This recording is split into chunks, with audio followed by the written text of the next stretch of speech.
de Khamenei. Shabbat Shak inglesa parlave.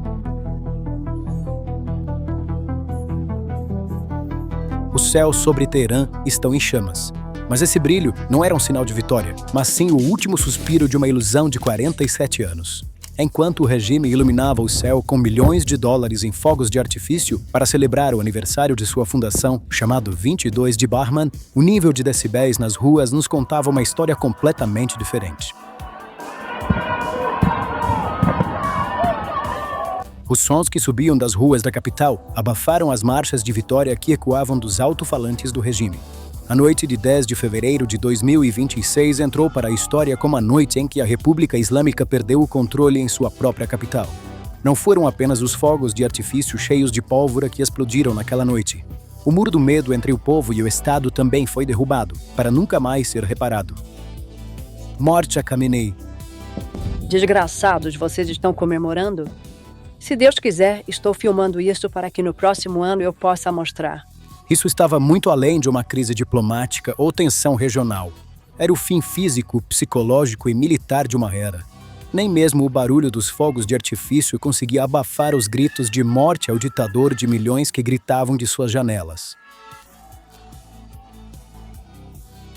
Enquanto o regime pensava que estava celebrando, na verdade estava tocando a trilha sonora do seu próprio funeral.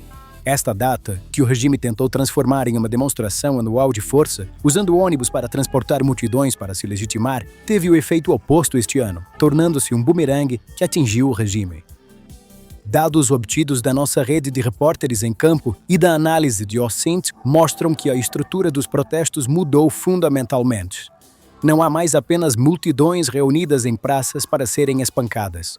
Há uma guerra sônica, que chamamos de protesto vertical, conduzida de janelas, telhados e varandas, cobrindo toda a cidade onde as forças de segurança não podem intervir. Mesmo no oeste de Teherã, tradicionalmente considerado o bastião do regime e a área com o cordão de segurança mais intenso, a situação está fora de controle. Imagens gravadas e geolocalizadas por cidadãos mostram claramente o governo usando bombas sonoras de grau militar para suprimir e dispersar multidões reunidas ao redor da Torre Milad. No entanto, essas explosões alimentaram a raiva em vez do medo, e gritos de morte ao ditador se elevaram ainda mais alto imediatamente após as explosões. O regime tentou usar o barulho de suas próprias celebrações como uma cobertura para abafar as vozes do povo, mas essa tática foi devastada. Morra, Khamenei, morra, Khamenei. Quando mergulhamos nas profundezas da análise, o detalhe mais crítico e, para o regime, mais assustador que distingue esta noite de todos os outros protestos é a onda de rebelião nostálgica.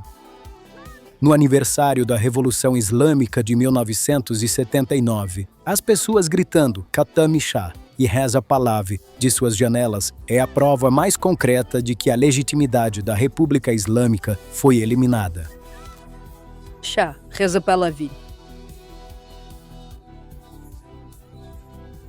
Isso não é uma simples preferência política ou queixa econômica. É uma rejeição total de 47 anos de história. No aniversário da Revolução, o povo deu ao regime o golpe ideológico mais pesado possível ao chamar de volta a monarquia que haviam derrubado. Esses slogans refutam o argumento do regime de que, se sairmos, o caos se instalará, porque o povo não quer caos. Eles querem a ordem do passado, ou seja, o rei.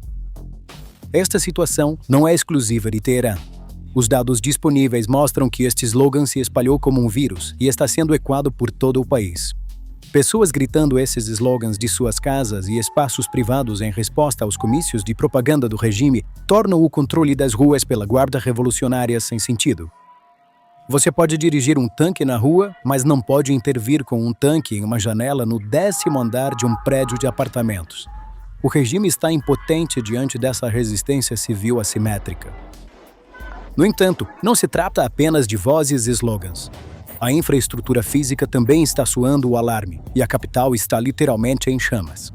Incêndios e explosões misteriosas relatados em Teherã e confirmados por dados de satélite abalaram as alegações do regime de segurança e estabilidade.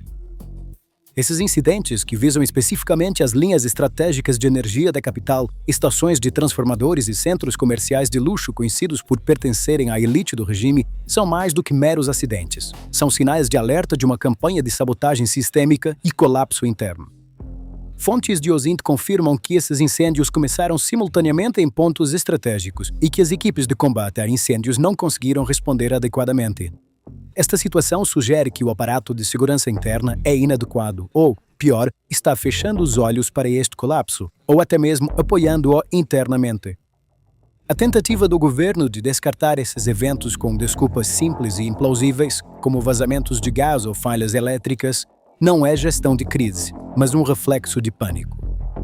É estatisticamente impossível haver vazamentos de gás em 5 pontos diferentes da capital em uma noite. Isto é uma guerra interna.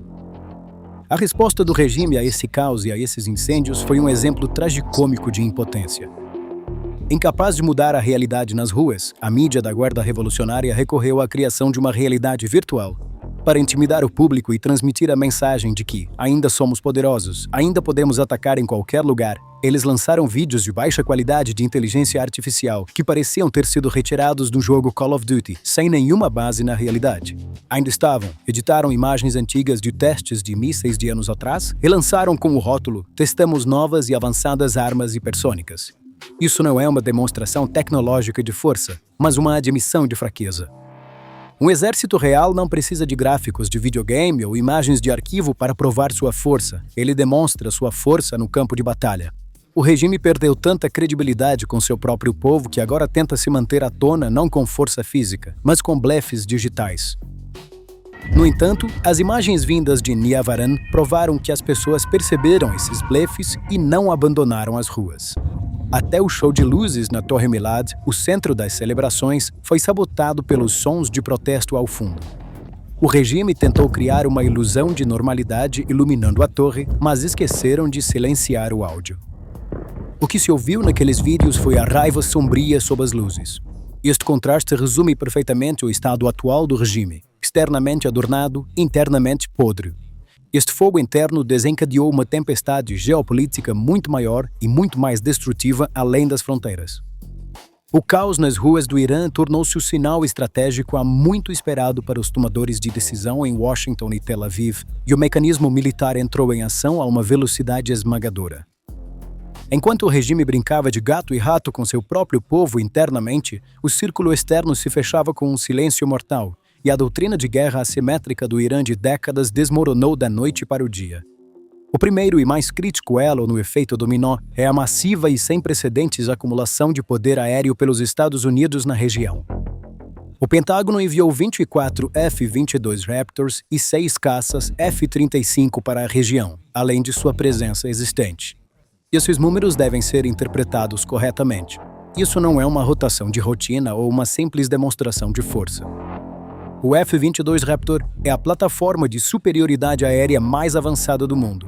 E, em circunstâncias normais, o envio de uma frota tão grande para uma única região significa preparativos para um ataque no primeiro dia.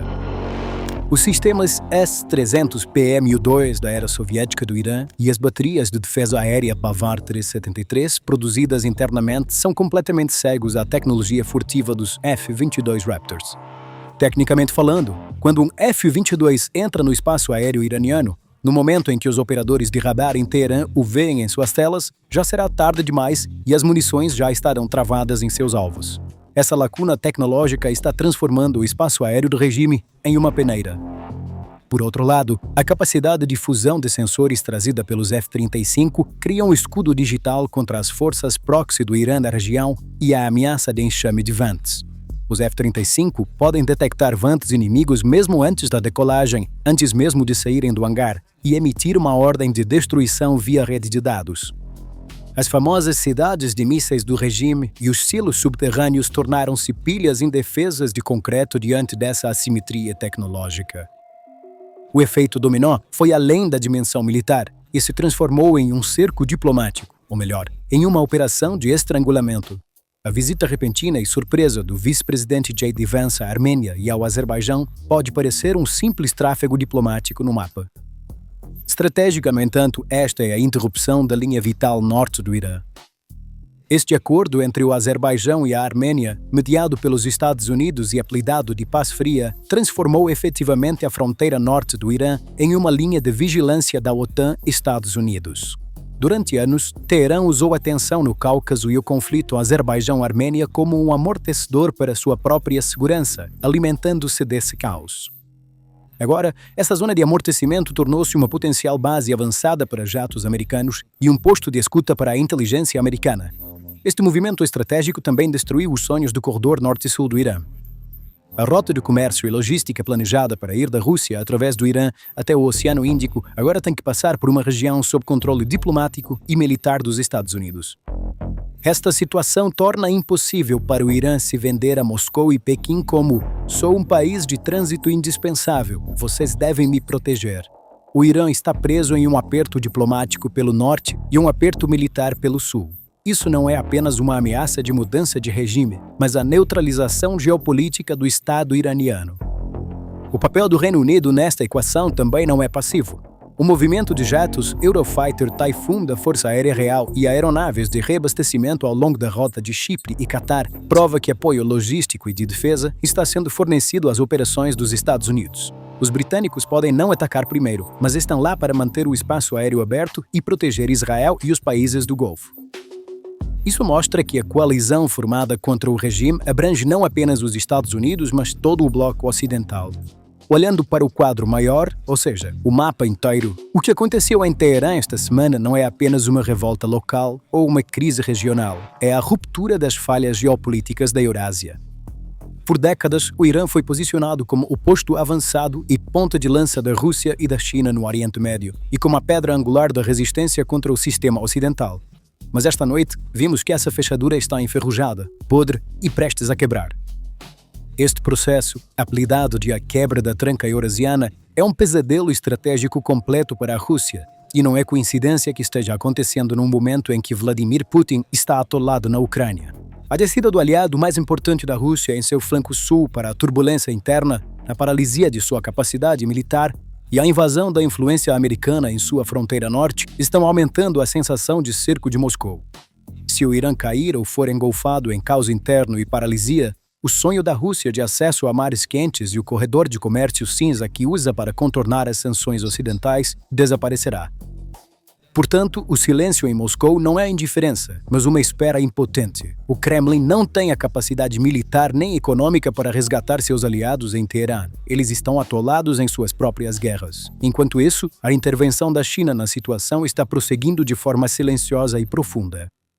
Relatórios de inteligência indicam que o líder chinês Xi Jinping enviou equipamentos especiais de telecomunicações e possivelmente tecnologia de detecção de satélites semelhante ao Starlink para Teherã, a fim de evitar o colapso da rede de comunicações do Irã e interromper a coordenação dos manifestantes. Há até alegações sérias de que eles localizaram unidades Starlink e as relataram ao regime. Isso prova que a China vê o Irã não como um aliado, mas como uma fonte de segurança energética e uma distração dos Estados Unidos. No entanto, nem mesmo a tecnologia chinesa pode censurar a raiva de um povo gritando Khabib Shah. O desenvolvimento mais marcante que mostra quão lamentável a estratégia de sobrevivência do regime se tornou está se desenrolando na frente do Afeganistão.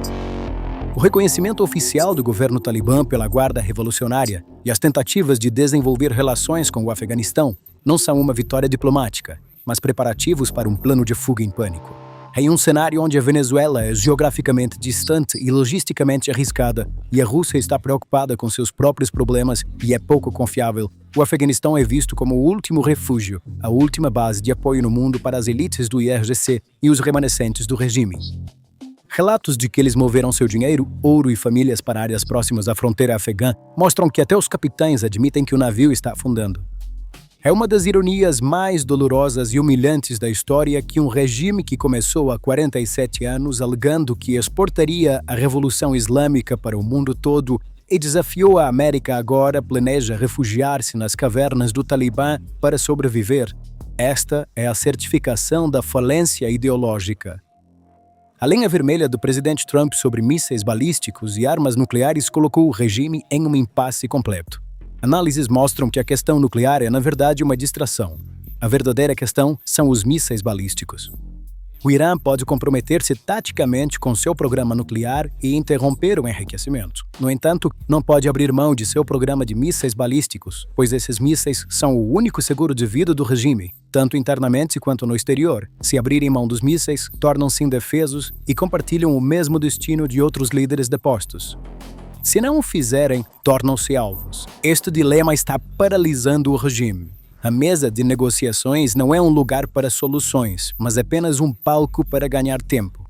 O conflito entre a ala reformista e os falcões dentro do regime irrompe precisamente neste ponto. Um quer negociar, o outro diz: se negociarmos, morremos. Este conflito interno consumirá o regime por dentro antes de qualquer intervenção externa. No fronte econômico, a crise sistêmica combinada com a desobediência civil está tornando o Estado disfuncional.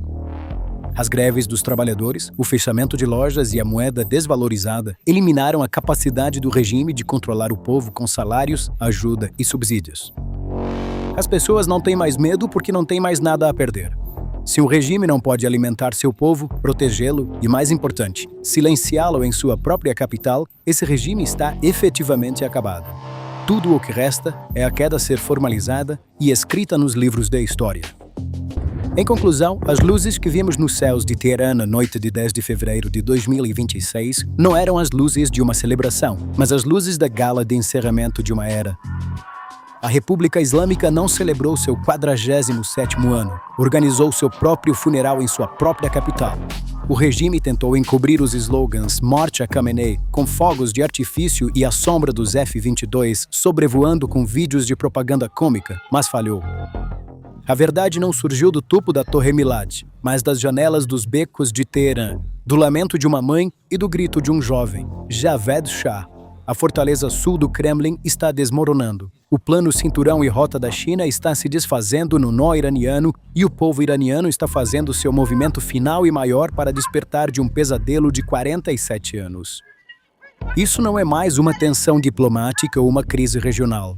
Este é o momento em que o mapa do Oriente Médio está sendo redesenhado. O regime está encurralado, está cercado de todos os lados por seu próprio povo internamente, pela diplomacia americana ao norte, pela marinha americana ao sul e pela superioridade tecnológica do céu. Não há para onde correr, nenhum abrigo para se esconder, nenhum aliado para se refugiar. Os slogans entoados naquela noite não foram apenas um protesto, mas uma nota escrita na história. O medo acabou, o retorno do rei começou. E a história sempre nos mostra isso. Quando um povo supera o medo, nenhum ditador, nenhum exército e nenhuma propaganda podem resistir. Então, o que você acha disso? Por favor, compartilhe seus pensamentos nos comentários.